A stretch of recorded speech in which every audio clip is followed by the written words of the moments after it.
Thanks for tuning into my video. My name is Mike Parker with Branch County Conservative Patriot. Last night I attended the city council meeting in the city of Coldwater, and I've been absent for quite some time with health issues and other related problems with my health. And so I'm feeling a lot better, and I'm back at it, but it's kind of an up and down, it's an up and down thing. And I've reached an age to where that's just what happens. I have congestive heart failure, and I'm on medication that keeps me going. And sometimes it has to be reevaluated, and I don't feel so well. I'm fatigued all the time. And so I try to take it easy and recharge my batteries and then come back on to be able to bring you folks information and to give you an opinion and to raise your concerns and to make you understand and hopefully motivate you to come to city council meetings. So my main objective last night was to make a comment in regards to the incident that took place at Clemens. I don't have to, so that Facebook and so that YouTube doesn't shadow ban my video, I'm not going to mention the word that describes what happened. We all know what happened. I think one of the main things we want to, at this point in time, one of the main things we want to make sure that we're showing a lot of compassion and privacy to the Chavez family with how this took place. And it's a very serious and it's a very sad thing to see happen in our community. I had discussed several weeks ago in a previous video of some of the problems that Clemens may be facing should the TPS be removed and that Haitians will be required to leave the country. I have a business and I have clients in my business who have friends who are Haitians. And I've attended several different types of church services and did wedding receptions and did photography where Haitians were there. And so what happens is that we get online and we read the comments, Coldwater Daily Reporter or 16 TVB or Channel 3 News, they will publish what happens is that they were there. It's news. They got a report on it. And then, there'll be several hundred, 500, 600, 700 comments about what happened. Initially, when it went over the scanner, there was a lot of speculation and people stating on social media, particularly on Facebook, that it was a Haitian. And unfortunately, they were correct. I think what I'd like to do is that you can correct me if I'm wrong, and those of you who wish to do so, or you can comment on this video and comment on the post of the video that will be done on the Facebook page I'm going to post it to. One of the main things I see that happens within our country, the division in our country, is that many of us will say, when something like this happens, we say, well, just deport them all. And we can't fix the problem. There's too many of them here. Just deport them all. And we can be specific about the Haitians. Let's be specific. Or even the Hispanics that may be here illegally too. This is the whole thing. I presented to the city council last night an example that if I wanted to become a city council member to sit on the staff and applied for a position to be picked or chosen of or be voted in for, my past would be vetted. They would look into my past and my character, who I was in the past, who I've been presently, and what kind of impact do I have on the citizens of Coldwater, and what kind of impact would I have on businesses. And you could call it the good old boys club, and sometimes that's pretty much what it is. But to put together a group of people that are going to have an impact on the city, you have to consider many different aspects of that. And I'm a firm believer that city council serves the best interest of its citizens first. That's what's required of them to do. They are servants of the citizens of Coldwater, and to serve their interests first, not to serve what they think or what a city manager thinks is the best interest for the city based on what he thinks should be done. We don't see virtually any campaigning for anything that gets done in this city from our current city council. We don't see Mr. Kramer, our mayor, going out and talking to people about, hey, we've got a plan. We've got it in the beginning stages, and we'd like to get your input. And apparently that's what the meetings are for. And the way the parameter there that it's set up is that they want you to read the agenda of what they're going to do, and then they want you to understand that agenda, and then you come to the city council meeting to make comments within the first 15 minutes of the meeting. And then as they present the different items for voting on, bills being paid, whatever's being proposed, then they have more public comment. Now, based on, from what we've seen, if you recall, we did a video on Amendment 885, and 885 amendment has been tabled. I don't know if it's been tabled forever, but at the particular time now, it's been tabled for several weeks. This was the amendment that they would go in and reclassify some of the ordinances on real estate, your home, what would be allowed, what not be allowed, repairs, and etc. You can go back and watch the videos on the YouTube channel in regards to it. I believe the subject matter regarding the incident that took place at Clemens has a far-reaching negative approach, or a far-reaching negative outcome and approach of what could happen within our city. Recently, we just had a sting operation for sex trafficking. I've been a citizen of this community since 1972, and never have I ever heard of or watched or seen or was watching the news where an undercover sting operation had to take place to remove pedophiles and to remove sex trafficking individuals in our city. And it's quite scary, folks, is it not? Especially the ladies who are watching this video who've got children, young teenage girls and young teenage boys, and that you have. I can recall that at nighttime at 7, 8, 9 o'clock, kids were still out playing in their yards. People were walking up through town. It was a very serene time in Coldwater, where crime was relatively very low, especially in violent types of crimes. And here we are in 2026, and we have sex trafficking taking place in Coldwater that's so bad that it requires a sting operation to help put people away who are doing it. I also noticed something, that when a lot of folks get arrested and the mugshots are posted, I've been around this community since 1972, so I know a lot of people, and I know them by name, their last names, and for some reason I just don't recognize a lot of the last names of people who are getting mugshots. And so then therefore, you do a little bit of research and find out statistically that a lot of these people who are being arrested have moved here from Chicago, Detroit, Pittsburgh, New York, from all over the country. They've moved here. And so not to say that our local population doesn't get in trouble, because some of them do. But apparently it seems to be that there's a lot of folks that are being arrested that have come to our Coldwater, to our area. So getting back to me becoming a council member, I asked the council, I said to them, would I not be vetted, to come in to be a city council member? And of course I would be. They would look at my character. Now the same thing was supposed to have happened with the Haitians when they came to Michigan. A lot of you don't realize, you can fact check me on this. I'm going to give you some information. And I already talked about this in a previous video. The state of Michigan aided with Clemens to bring Haitians to Coldwater. This was obviously in the making after they broke ground and when the grand opening came in September 17th of 2017.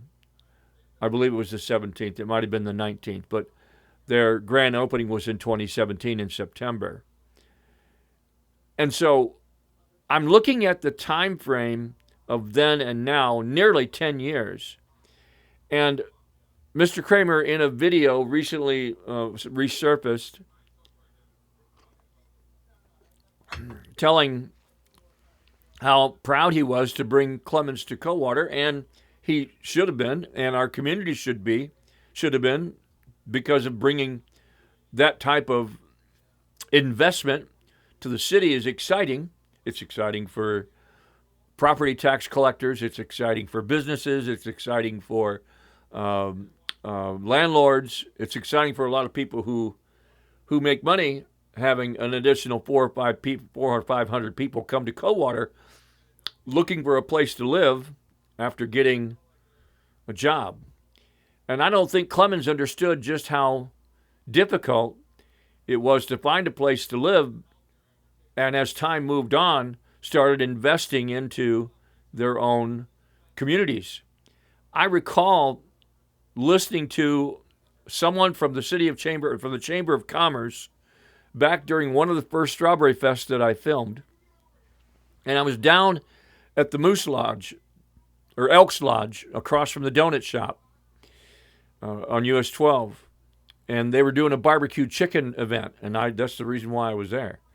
And she was talking with a high-ranking official of Clemens and talking directly to other people that were there, letting them know that Clemens was coming to town. They were providing a lot of new jobs, and that they were also looking into providing real estate, apartments for the city of Coldwater. And like everybody was like, this is great, this is awesome. And then we fast forward to our current time frame, and we see that either one of two things happened. A lot of folks in the city of Coldwater and surrounding areas didn't want to do the type of work that Clemens was requiring them to do. Or number two, Clemens didn't pay enough for someone to go in there and do that type of work with what they were requiring people to do. Now, currently it looks as if from current statistics, and this is estimated, that there are 1,700 employees at Clemens. About 55% of them are Caucasian, and the rest of them are Haitian and Hispanic, some Oriental. So the reason why I would segregate that and to look at that is that once this TPS does go into effect and that the Haitians are required to leave the country, it's going to be a huge dent in the employment base of Clemens. Currently, I understand that because Clemens was involved in bringing the Haitians here, I'm not saying that they were, they paid for their plane tickets or whatever. They were involved in their relocation with the state of Michigan. And once after their grand opening, once they started getting through production and that they needed more employees, the base was just not there. And people didn't want to do the work, from what I understand. Now, if you're paying someone between $28,000 and $34,000 a year to do that job out there, the most recent study on poverty level income is right around $31,000 to $32,000 throughout the country. That's the average. So Clemens is just paying at the high-ranking end for general labor, which is the majority of the employees, about $2,000 a year more than what poverty level income is. So in order for people to make ends meet, just like what they are anywhere in the country, a husband and a wife pretty much has to make ends meet by both of them working. And so that you have husband and wives, single people, but husbands and wives that came from Haiti. And then you had Hispanics who had husbands and wives too that would do the job, did the work, and they have kids. And so Clemens, I think, already knew this well in advance. And so the first apartment community went up, and virtually almost every apartment there was filled by the employees who worked for Clemens. Now, it wasn't an avenue that Clemens said, okay, put in an application and our management company who is going to manage the property will consider you moving in.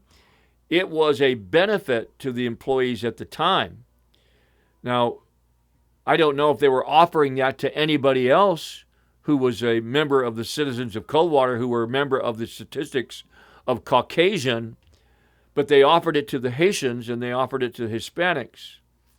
Particularly with the Haitians, this is when the Red Roof Inn was acquired, and also temporarily setting them up at the Red Roof Inn and then obviously making sure that their paperwork was in line with the state of Michigan, getting the program set up for them so that they would be reimbursed for 6 months of their wages if they qualified for it. And I'm going to say allegedly, because the state of Michigan says that that businesses have the opportunity to get reimbursed for 6 months worth of wages from the state of Michigan with people who don't have any experience. It was a win-win situation for Clemens because they already knew that these immigrants were being brought into the state, and I'm sure there were state representatives that were in touch with the city of Coldwater, letting them know when Clemens was going to come and build that they would have to have employees. This all transpired in 2017 after the grand opening. What I find very disfranchising and what I find very difficult to believe is that I made a phone call to City Hall, and I wanted to speak with anybody who might know any statistical information in regards to the authenticity of the residents of the city of Coldwater. How many Muslims, how many Christians, how many whites, how many blacks, how many Haitians, how many Oriental, how many. I just wanted to know the mixture and the percentage of what we have here in our city. And nobody could give me an answer. I asked them, do you know how many immigrants have come to the city of Coldwater since 2017 or 2018? We don't keep track of that. Well, I'm sorry, that was an outright lie. It was just an outright lie. Because they had to have known with Clemens, when Clemens first opened, later on, and when Clemens was assisting the state, once these Haitians were brought, the city of Coldwater had to have known how many they were bringing. And with the investment that the city of Coldwater has, the township of Coldwater has, and also the amount of money, I'll turn my microphone down a little bit, the amount of money in grants that have been issued through the state of Michigan, between $50 and $60 million has been invested long before, prior to Clemens even opening their doors. The money was put into it. Now, again, I'm saying all this stuff, and like, what's this got to do with the assault that took place at Clemens? When I first looked at the article and seen that this happened, I'm like, based on what the media tries to project, is that these people have a temporary permit status to work in the United States. There are several different types of statuses. You'll notice that for a very long period of time, that a lot of students and high school students, way back in the day, they would work high school kids out in the fields to detassel the corn. And then a lot of high school kids didn't want to do it anymore. And so they had to bring in agricultural workers, immigrants, bring them in to do it. And they started bringing them into the state of Michigan and throughout the country. And so those people are under a different type of classification, agricultural classification for temporary visas to come to the country and work. They still have to be vetted, but they can come to the country and work to detassel the corn. And so they earn money doing that. They can send the money back or while they're here or take it with them on the way back. And so it's an indefinite period of time that they could stay in regards to detasseling corn, but it is seasonal. And from what I understand, I'm allegedly been told, allegedly Clemens is looking into the possibility of getting the state to work with them on changing the classification of these Haitians' visas so that those that are here now can stay. So that sends up a red flag to me. And a lot of us are concerned about the incident that took place there and what's going to transpire with the man that is accused of doing what he did. Then we see news come out, and it was relatively quiet, that the Haitian that did this had already been removed from the country and he re-entered the country illegally. So my question is, and I'm sure it's the question on many of yours minds, is that if he was here illegally, entered again, was he employed by Clemens prior and then removed because of a background problem and two, then he comes back into the country illegally with the tens of millions that did when Biden was president. And I got my fur baby here. She just came in, just woke up. We are parents of a brand new Labradoodle. She is a lover. I love my little puppy. She just woke up from her nap. Hopefully she doesn't do any numbers. We've taken her out numerous times, but don't be biting daddy's fat. So the question is that if this man was here illegally to begin with, then removed from the country, left, and then he came back illegally, was he part of the Clemens employment the first time around? If he wasn't, then why did Clemens employ him knowing that he was in the country illegally? Because he couldn't, as far as I understand, if the state of Michigan is giving illegals temporary visas, is giving illegals temporary visas to go ahead and work in the state of Michigan, this is a huge problem. They're not vetted when they came in, and they're not vetting them to begin with that in that nature when they came in.